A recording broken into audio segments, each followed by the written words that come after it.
Sige, sige. Okay. Sugod na. Maayong gabi sa tanan. Kani nga video guys. Aw, nangayo pa day ko katahuran ninyo tanan. Tanan nga mulantaw sa akong video. Salamat jud ninyo.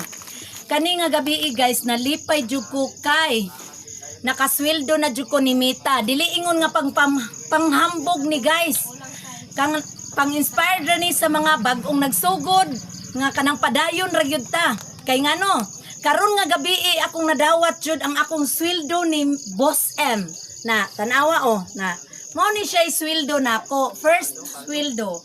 Na atong ihapon ha, magsugod ra ko sa usa to 5. 1 to 5 ra ko kutob kay na ubay-ubay man ang gisweldo ni Boss M. Thank you kayo kay ug wala po ko ron dire. Di po ko kadawat aning sweldo ha. Salamat sa inyong suporta. Tanawa, ipon na to ha.